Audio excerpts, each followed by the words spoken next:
Good morning. Okay, and welcome to Social Diversity Section B lessons for this week.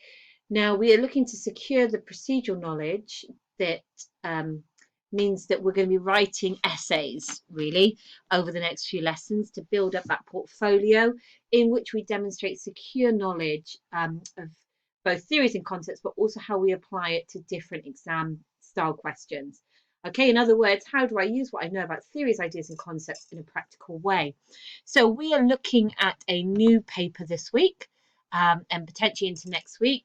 And we know we're going to zoom straight into Section B. Why? Because Section B affords us the most marks. Okay, Section B has the most marks to be awarded, to be earned. And in particular, question 3 is worth that 40 marks. That's where we're looking at writers' perspectives. So if we want a title for today, we are looking at the 18th of January, writers' perspectives.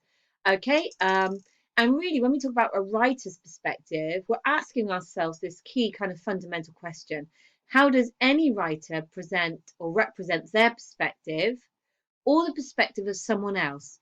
In other words, what's the point of view, the opinion, the feeling and the thoughts that we are being presented with at any given moment within a text? Now, the truth is that a writer absolutely can have their own perspective. We've seen strongly led opinion articles where it is really blatant, really explicit that the writer, the person, has a very clear perspective, set of feelings and thoughts about a topic. We've also seen texts where actually the writer presents the perspective of someone else or multiple other people. So there's a plurality of perspectives that within a given paragraph, we can be getting the perspective of the writer, and then they might shift to offer the perspective of an expert, an anecdotal perspective, somebody who's been affected. So one of the things we have to recognize is that to identify perspectives, okay, the points of view, the opinions, the feelings and the thoughts, yes, there is always one fundamental writer that is bringing those points of view together and editing them and presenting them in a particular way, but the point of view can be from multiple people, multiple points of view. So we never want to go into a text thinking that it's one person's point of view. We want to be always asking ourselves, is this the writer? This is the point of view of somebody else. Are they introducing a third or fourth perspective? And making sure that we use our reading skills to really clearly identify whose perspective we're getting and what their point of view is. The other thing we need to be aware of is that perspective can change. Now, a key way to think, but not to write, as in these 3 words. So in other words, whenever we're reading, we want to be thinking in these ways, but then when we come to write about perspectives, we want to expand our vocabulary. So we always want to be looking at a text, and in any given sentence and moment, whose perspective have we got? Whose point of view, opinion or feeling or thoughts are we being presented with? And can I discern, are those feelings, that opinion, that point of view, is it positive? Is it negative? Is it neutral? Now, I want to think in those terms, but when I write, I want to be really aware of this, like wah, wah, wah. We don't want to keep repeating the writer's point of view is positive. Their opinion is positive. They are feeling positive. We recognize that these 3 words, positive, negative, neutral, are a good way to think, but not to write. When we write, we want to expand our vocabulary. And therefore, we can recognize that a positive opinion might be a celebratory opinion or point of view. So in other words, is the writer celebrating something? Are they praising something? Is the writer endorsing a particular way of thinking, a particular opinion? Are they an advocate for something? Now, advocate means that they are championing, they are fighting a cause. Okay, and that's often what we would suggest comes under that umbrella of being positive. Now, a writer can be negative. Absolutely. They can be responding to something that's happened and it's made them angry. It's made them feel negative thoughts, and they're looking to criticize, to condemn, to ridicule, to patronize the reader or the people that hold a particular view. Now, again, I can be celebratory in one paragraph and critical in another. So this is, again, the nuances of tracking thoughts and feelings that the essays need to show. This is why we always look at something from the beginning, the middle in the end, so we can see if the attitude shifts at those key points. Now, we also can have a neutral perspective, a point of view, an opinion, a feeling, or thoughts that remain neutral. In other words, detached. They might be providing information, but they're not going to embed or imbue that information with any feelings. They might be undecided. Actually, they don't know what they think or feel about a particular topic, but through their exploration, through their discussion, they might come to a positive or negative conclusion. They tend to be more seemingly objective and rational in the way that they write and present their ideas. Now, for all of these three areas, a writer or a perspective that is positive, negative, and neutral, that will often be the overruling feel of a piece. I read this article and the overriding sense I get is that this person's positive or negative or neutral. And that's our C grade territory. B grade and A grade recognizes that writers can be a bit more insidious. So if you've got a negative opinion, you don't have to come right out and say, I hate something. But actually, you can sometimes end up being quite insidious, quite subtle in word choices that begin to thread a feel of criticism and condemnation through an article. You might use sarcasm and ridicule occasionally that begins to make the reader think, wait a minute, I don't think they like this as much as they're pretending to. Or actually, I think they're trying to pretend they like something so it can reveal that really they're going to ridicule it.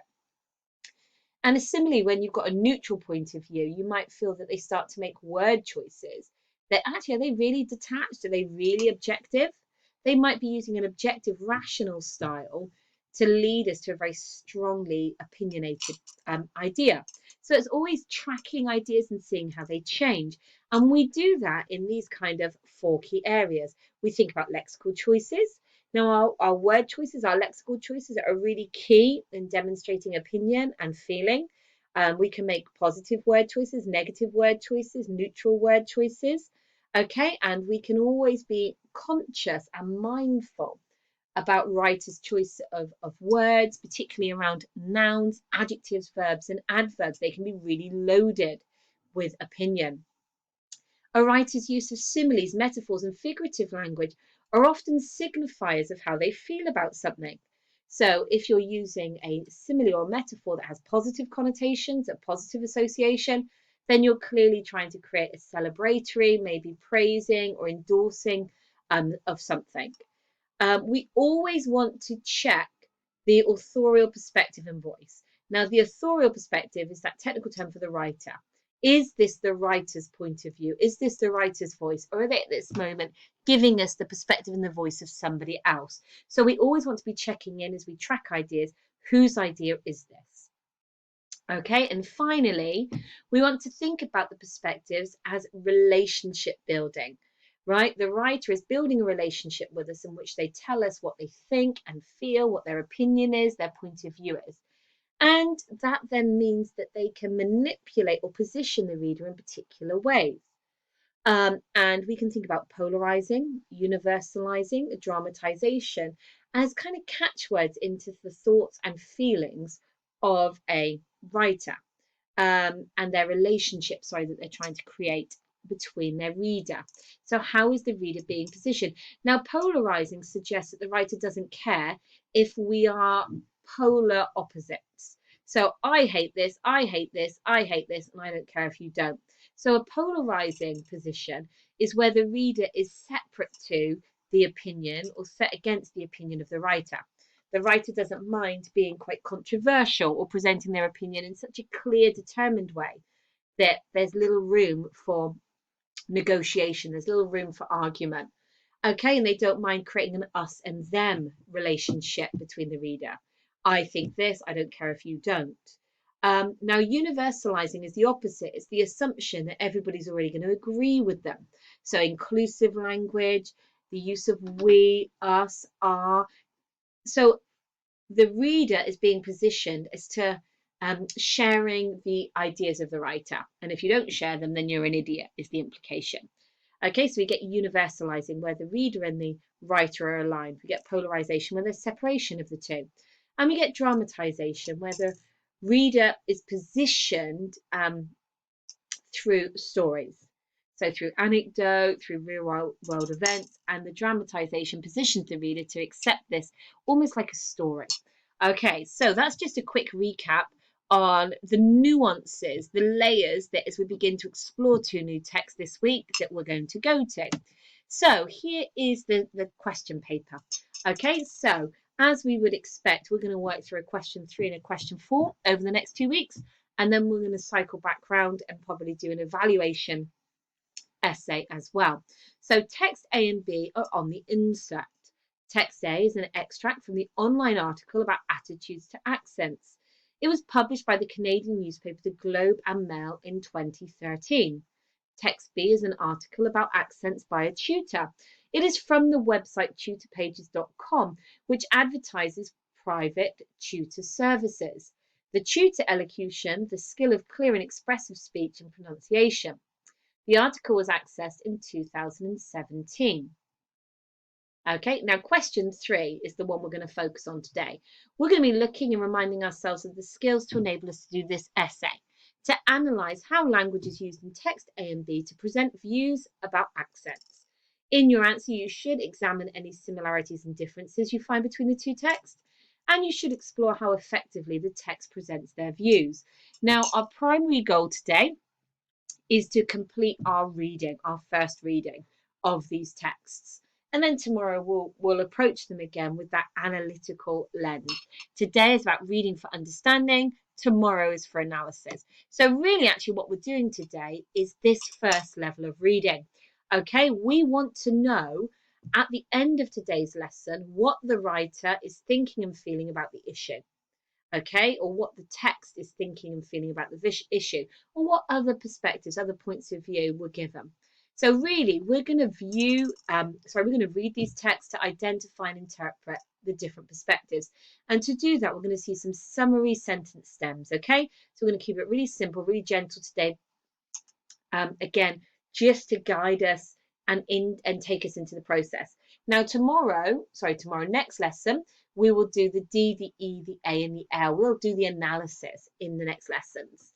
Okay, today is all about identifying and interpreting the point of view. So that's starting point, okay? So it says here that text A is an extract from an online article about attitudes to accents. It was published by the Canadian newspaper The Globe and Mail in 2013. Now we can see that we've got a clear headline, as we would expect from an article, that says accent shy Brits anxious to talk posh. Now we've got the byline of the writer's name there, Paul Waldie. It's London, April 30, 2013. Okay, now we do have some features, again, the graphological features of an online platform.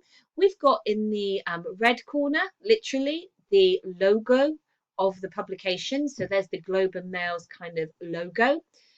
We've got this grey colour palette with the white text just highlighting, again, the accent shy Brits anxious to talk posh. So it's like a replication of the headline.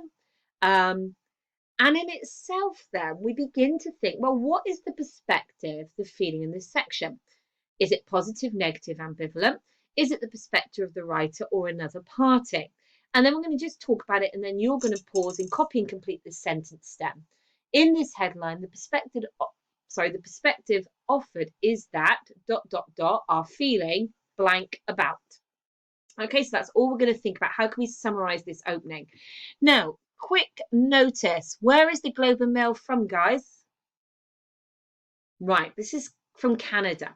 So this is a Canadian newspaper. So this is another country, if you like, looking into the situation that's occurring where? Brilliant, in Britain. And how do we know it's occurring in Britain? What's the word that takes us to Britain?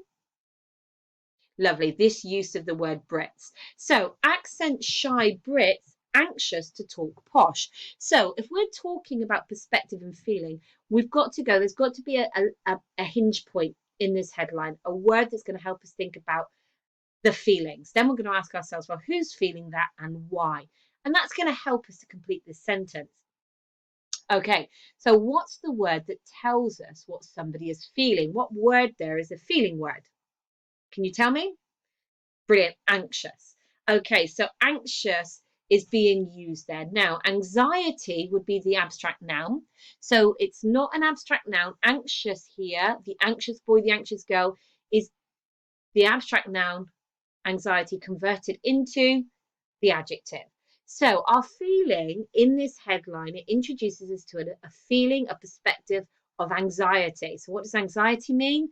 Concern and worry. Now, I am going to unpack that with you. So who's feeling worried? So look at this accent, look at this headline. Who's feeling worried? Okay, Brits. And what's Brits, that noun, a colloquial noun, short for? British people, people from Britain. So British people are feeling worried and concerned about something. What are we feeling worried about? Now, this is where we might have to start to use inference. We look beyond the words themselves to the meanings behind them. So accent shy Brits are anxious or anxious to talk posh. So we're keen, we're worried about the way we speak. And we want to speak posh. So British people want to change the way they talk. They want to talk posh. They're worried, they're anxious. There's something pushing them to want to talk posh. Now, when we've said with these, we are coming back to ideas that we've seen before. So really posh here is a journalistic term, a lay term, a non-specialist term for standard English. Yep, so using standard English and received pronunciation. So in this headline, the perspective offered is that British people are feeling anxious and worried about the way they speak or about their accent. In this headline, the perspective offered is that anxiety and feelings of concern are pushing people to change the way they talk. Now, that's still a summary. I've just taken it out of my actual exact wording on the page there to show you that what we're really going to do here is summarize the headline. Now, the key disclaimer here is accent shy Brits anxious to talk posh. We don't know. We know that this is the feeling of a group of people, British people, but this is not the writer's opinion. How do we know that? Because he's writing in Canada. He's a Canadian, Paul Waldy. So it's offering a seemingly more ambivalent, a detached perspective. It's looking into the situation. So we could say in this headline, the perspective offered is that is that of a detached writer reflecting on the feelings of British people. So we can begin to change our summary to suit our own words. But what we fundamentally want, though, is that in this headline, the perspective offered is that British people are worried. So British people are feeling worried and anxious about the way they talk. Okay, so just press pause and get that summary done. Okay, so the headline's already alerted us to the fact that a group of people are feeling worry, anxiety, and concern. In other words, pressure to change the way they speak. So we're now going to look at how the article develops. You'll see on the other side, we do have, now the sentence stems don't have to be followed rigorously, exactly. That's what I was trying to illustrate before. But what we're looking to do today is to read two articles for the first time using summary, okay, the skill of summary to really zoom in on the perspective, the feelings. Then when we look tomorrow, we'll analyse the language, which becomes the vehicle through which those feelings are communicated. So that's what we're doing today. We're just looking at the summary. We're going to build the lines of analysis tomorrow. Okay, so tough economic times have prompted many Britons to seek out some unusual help in order to get ahead. Elocution lessons. Calls to companies offering speech tutors have soared in recent years, as job seekers worry their accents are holding them back, and parents fret their children will miss out on places at elite private schools unless they speak posh. Some tutors are working with children as young as 2 years old, often charging up to $90 an hour for their services. Private speech tutors have popped up by the dozens, offering a range of courses for children and adults. These modern-day versions of Professor Henry Higgins, the fictional linguist who taught Eliza Doolittle an upper crust accent in My Fair Lady, belie the notion that Britain is moving away from its class system or that accents are fading away. If anything, today's economic slowdown has proven that both remain entrenched. Okay, so let's have a little look. In the opening paragraph, the perspective offered is that blank are feeling about. So this is the opening paragraph. Now, the opening paragraph itself is a single sentence paragraph. Okay, so all the answers for our summary come from this sentence.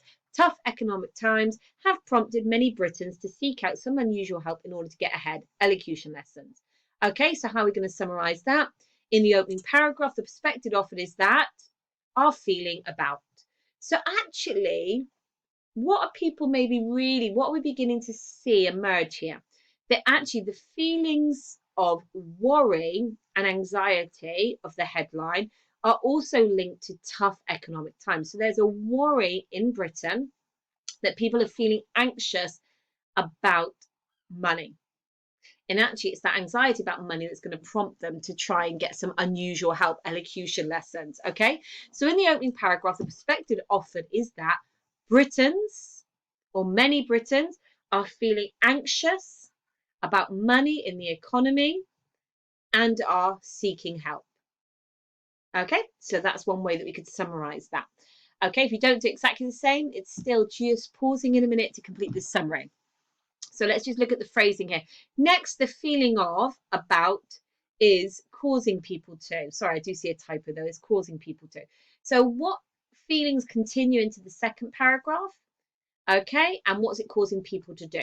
So calls to companies offering speech tutors have soared in recent years as job seekers worry their accents are holding them back and parents fret their children will miss out on places at elite private schools unless they speak posh. Some tutors are working with children as young as 2 years old, often charging up to $90 an hour for their services. So we've still got then a semantic field to do with worry and that anxiety that's introduced in that headline. We've got worry itself being used. What's the other word that still means to worry and be anxious, particularly linked to the parents? Brilliant. So next, the feelings of worry and fretting about. So what are people actually worried about? People being held back at work and children missing out on places at elite schools. So we've got two worries here then. So next, the feeling of worry and anxiety about missing out is causing people to, so what are they doing? To get tutors. What are those tutors for? To change their voices. So we could say for this one, next, the feelings of worry and anxiety about the future, about jobs and education is causing people to change the way they speak. It's causing people to get help to change the way they speak. Brilliant. So that's going to be your summary for this. You're going to pause it in a minute and complete your summary. Private speech tutors have popped up by the dozens, offering a range of courses for children and adults. These modern-day versions of Professor Henry Higgins, the fictional linguist who taught Eliza Doolittle an upper-class accent, My Fair Lady, belie the notion that Britain is moving away from its class system or that accents are fading away.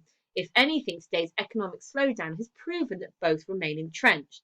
Okay, so here we go. So whilst the third paragraph suggests that in response to these feelings of, the solution is to, so what's the solution going to be according to this last paragraph? Okay, so you're going to pause there and write your summary. Okay, it is a class statement, I suppose, in many ways, said Nathaniel McCullough, who runs Simply Learning Tuition, which works on speaking techniques with young children in London, including many who come from wealthy immigrant families. Mr. McCullough said the company's tutors often act as role models for children aged 3 or 4, giving them a chance to hear a proper English accent and learn to speak with confidence. The tutors are not super middle or upper class or anything. They've just got nice neutral accents. That's a major part of the job, he said. Speaking properly can be critical to getting into London's preschools, he added. Like schools sought out by ambitious parents in New York and other big global cities, they often informally assess a child speaking during the admission process.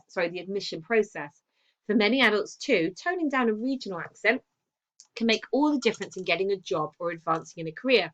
In a study last year, the tutorpages.com, a private tutoring company based in London, said it received more requests for tutors teaching correct speech than for any other subject. And many of those asking for help said they wanted to modify or lose their accents because they feared being ridiculed or held back in their careers, the company found.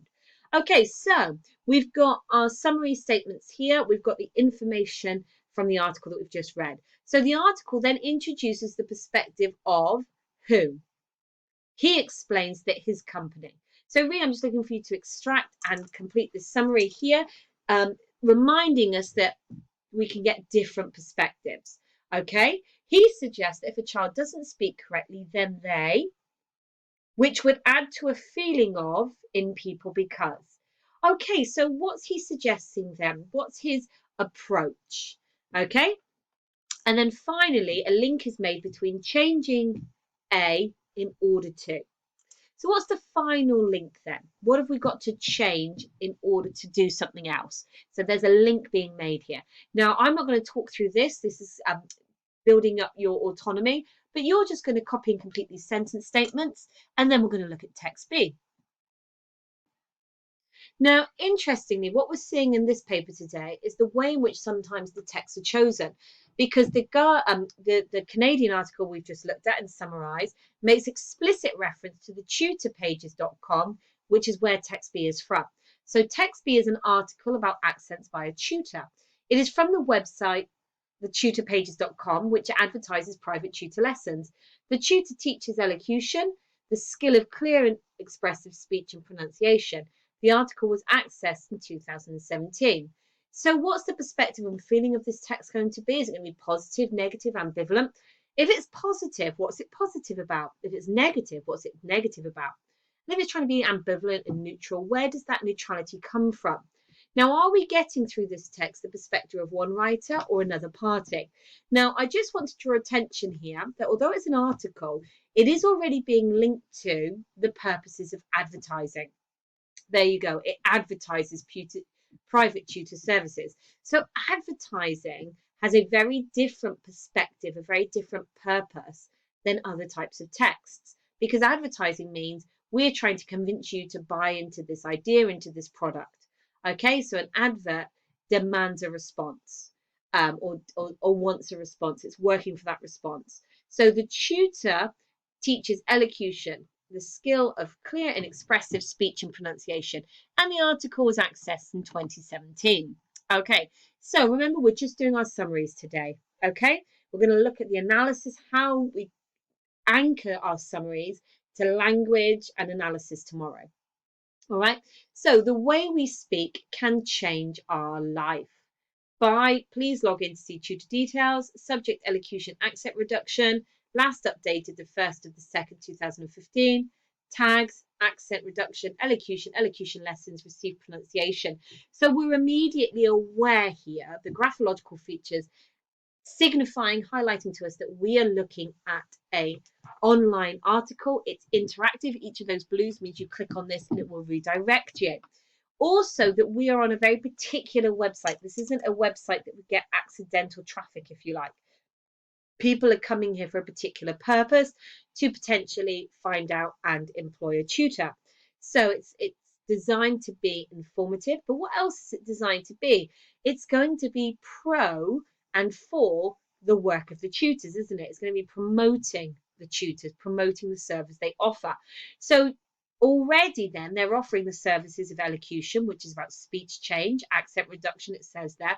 So we're going to be looking maybe at an article that's very positive or presents the idea of change as a positive thing. We want people to change. We want people to hire us to teach them to change their accents. So let's have a look then. The title of the page introduces the point of view that, okay, the way we speak can change our lives. So what point of view is being introduced there? Okay, and yet we should be cautious of this perspective as. So can you see with this summary statement, I'm getting you just to begin now to build on simple summary with a little bit of evaluation. Okay, for those higher grades, the evaluative language is coming in.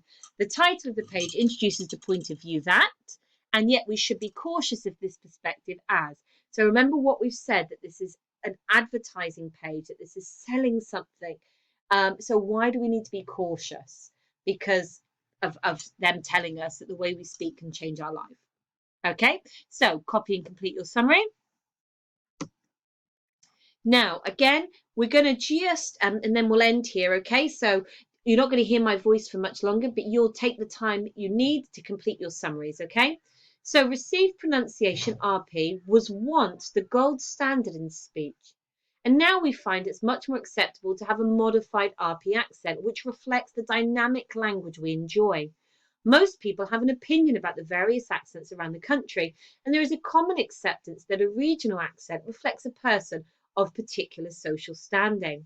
Received pronunciation is still expected within many national institutions, including the Church of England, legal professions, and Parliament. Politicians often take coaching lessons to modify their speech to appeal to their electorate or peers. Notably, Margaret Thatcher's endeavours were much publicised. Whether born in the UK or abroad, learning English as a second language or mellowing an accent and polishing the delivery, we can make it more understandable and better received, which is a great way of progressing within both the industrial and domestic environment. It can be useful to adopt the local patois in order to assist or encourage a particular outcome. And it is the recognition of this and the ability to develop our speech that will move us from the shop floor to the boardroom. Allow the way you speak to give you the control to change your life. Okay, now look at the recommended reading. Good English can change your life miraculously. Elocution, a new scientific approach. Are elocution lessons still relevant today? Don't chew, just get connected. Elocution basics. So a little reminder here of the graphology of this page. That there are things that we see here that we wouldn't necessarily see on a newspaper article. And if you're looking for that A, recognizing all elements, the context of this page is really important. Okay, so here are our summary stems. So I'm going to leave this to you. So it's that autonomy. The text presents a blank of RP as it uses the image of. So looking at that opening paragraph, received pronunciation was once the gold standard in speech, and now we find it's much more acceptable to have a modified accent, which reflects the dynamic language we enjoy. So the text presents a something of RP. Now remember, this first one's going to be perspective. So we're going positive, negative, or neutral perspective of RP. You decide. As it uses the image of, yet the use of the past tense suggests. Okay? Instead, it names a new accent as being. So how would you complete that statement? Okay? Despite presenting a seemingly more blank perspective, the text does reveal a positive bias in favour of. Non-standard accents are presented as needing to be mellowed or polished, which suggests they are. And then the final one, the benefit of polishing a regional accent is that you may. So guys, I'm going to ask you to pause. It might take you 5 minutes, it might take you 20, but when we come back tomorrow, we're going to be using these as sentence stems to build the next kind of essay. All right, so I look forward to working with you. I keep saying tomorrow, don't I? Next lesson.